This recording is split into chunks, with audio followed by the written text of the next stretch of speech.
ప్రస్తుతం మనం అందరం ఎక్కడున్నాం? సమాచారం అనే సునామీలో ఉన్నాం. అవును, ఒకేసారి వందల విషయాలు మన ముందుకు వస్తున్నాయి. అది న్యూస్ అవ్వచ్చు, అప్డేట్స్ అవ్వచ్చు, రీల్స్ అవ్వచ్చు, వీడియోలు అవ్వచ్చు, నోటిఫికేషన్లు అవ్వచ్చు. అబ్బో ఎన్ని ఉన్నాయంటే అన్ని ఉన్నాయి. ఈ ఫాస్ట్ ప్రపంచంలో మనందరితో పాటు పరిగెత్తాలి, సక్సెస్ అవ్వాలి, మనకంటూ ఒక గుర్తింపు తెచ్చుకోవాలి. కానీ ఒక్కసారి గమనించారా? మన చుట్టూ ఉన్న చాలా మంది ఒకేలా ఆలోచిస్తున్నారు, ఒకే రకం కంటెంట్ చూస్తున్నారు, ఒకే రకం మాటలు మాట్లాడుతున్నారు. ఎందుకంటే అందరికీ దొరుకుతున్న సమాచారం ఒకటే. మరి ఇలాంటప్పుడు మీరు ప్రత్యేకంగా ఎలా నిలబడతారు? మీకంటూ ఒక యూనిక్ వాయిస్ ఎలా వస్తుంది?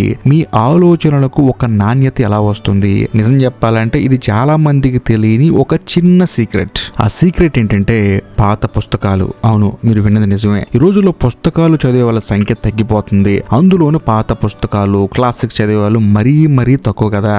కానీ ఇక్కడే అసలైన మ్యాజిక్ ఉంది. మీరు కేవలం పాత పుస్తకాలు చదవడం అలవాటు చేసుకుంటే చాలు, నమ్మండి, మీలో ఒక అద్భుతమైన మార్పు వస్తుంది. ఎలా అంటారో చెప్తా వినండి. ఈ పాత పుస్తకాలు మీకు కేవలం సమాచారాన్ని ఇవ్వవు, అవి మిమ్మల్ని వేరే కాలంలోకి తీసుకెళ్తాయి. 100 ఏళ్ల వెనక్కి అప్పటి మనుషులు ఎలా ఆలోచించారు, వాళ్ళకి ఎలాంటి సమస్యలు ఉండేవి, ప్రేమ, బాధ, ఆనందం, మనిషికి సంబంధించిన ప్రాథమిక భావోద్వేగాలు అప్పుడు ఎలా ఉండేవి, వాళ్ళు ఈ ప్రపంచాన్ని ఎలా చూశారు. సో ఈ ప్రయాణం వల్ల మీకేమొస్తుందంటే ఒక రకమైన పర్స్పెక్టివ్ అనేది ఓపెన్ అవుతుంది. ఈ రోజు జరుగుతున్న సంఘటనలను మీరు కేవలం ఈ రోజు కోణంలో కాకుండా గతంలో వాటి మూలాలు ఎక్కడున్నాయి, చరిత్రలో ఇలాంటివి జరిగినప్పుడు ఏం జరిగింది అనే పర్స్పెక్టివ్ తో చూడగలుగుతారు. మీరు ఎప్పుడు వినని, ఎక్కడ చదవని ఆలోచనలు, ఐడియాలు మీ మైండ్ లోకి వస్తాయి. ఎందుకంటే పాత పుస్తకాలు కేవలం కథలో సమాచారాన్ని చెప్పవు. అవి మానవ స్వభావం గురించి, జీవితం గురించి, సక్సెస్ గురించి, ఫెయిల్యూర్ గురించి కొన్ని శాశ్వత సత్యాలు లోతుగా విశ్లేషిస్తాయి. ఈ సత్యాలు మీరు ప్రస్తుత కాలానికి అన్వయించినప్పుడు, అంటే ఇప్పుడు అప్లై చేసినప్పుడు మీ ఆలోచనలు కొత్త రూపు తీసుకుంటాయి. అవి ఫ్రెష్ గా, డీప్ గా, ఎవరు ఊహించని విధంగా. మీరు ఒక సమస్య గురించి మాట్లాడినప్పుడు లేదా ఒక ఐడియా చెప్పినప్పుడు అవతల వాళ్ళు ఆశ్చర్యపోతారు. వావ్, ఇలా కూడా ఆలోచించవచ్చా అనుకుంటారు. అవును, మీరు సహజంగానే ప్రత్యేకంగా నిలబడతారు. మీ ఆలోచనలు మీ వ్యక్తిత్వాన్ని, మీ మాట తీరుని, మీ నిర్ణయాలని ప్రభావితం చేస్తుంది. మీరు మాట్లాడితే వినాలనిపిస్తుంది, మీ సలహా తీసుకోవాలనిపిస్తుంది. ఎందుకంటే మీ దగ్గర ఉన్నది కేవలం గూగుల్లో దొరికే సమాచారం కాదు, 100 ఏళ్ల జ్ఞానం, అనుభవం నిండిన ఒక లోతైన ఆలోచన శక్తి. చాలా మంది అనుకోవచ్చు, పాత పుస్తకాలంటే బోరింగ్ కదా, అవన్నీ మనకి ఇప్పుడు అవసరమా, ఇవన్నీ అయ్యే పనులు కాదు, మెంటల్ గాను ఫిజికల్ గాను పెద్ద స్ట్రెస్ అని చెప్పి అనుకోవచ్చు. కానీ నిజానికి గొప్ప ఆలోచనలకి, గొప్ప పర్స్పెక్టివ్ కి కాలంతో సంబంధం లేదు.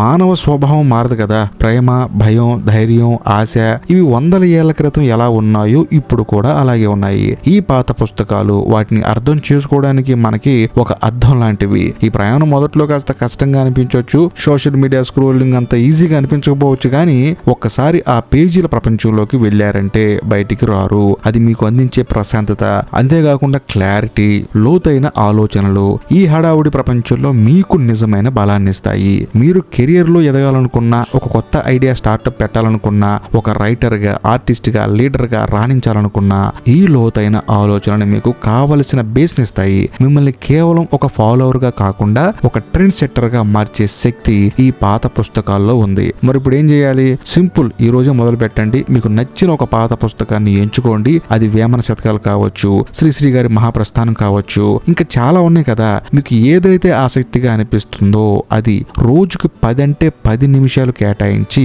నిదానంగా ఆ సమయాన్ని కొంచెం పెంచుకోండి. మరి ముఖ్యంగా పబ్లిక్ లైబ్రరీలకి వెళ్ళండి, పాత బుక్ స్టాల్స్ వెతకండి, మీ మొబైల్ ని పక్కన పెట్టి ఈ పేజీల ప్రపంచంలోకి అడుగు పెట్టండి. మీలో దాగు ఉన్న ఆ ప్రత్యేకమైన ఆలోచన శక్తిని బయటికి తేండి. మీరు ఖచ్చితంగా సాధించగలరు. ఈ వీడియో మీకు నచ్చితే తప్పకుండా లైక్ చేయండి. మీ స్నేహితులకి, కుటుంబ సభ్యులకి తప్పకుండా షేర్ చేయండి. ఈ గొప్ప అలవాటు గురించి వాళ్ళకు కూడా తెలియాలి కదా. ఇలాంటి మరింత స్ఫూర్తిదాయకమైన కంటెంట్ కోసం సత్యాగ్రహి ఛానల్ ని సబ్స్క్రైబ్ చేసి బెల్ ఐకాన్ ప్రెస్ చేయడం అస్సలు మర్చిపోమాకండి. బాయ్.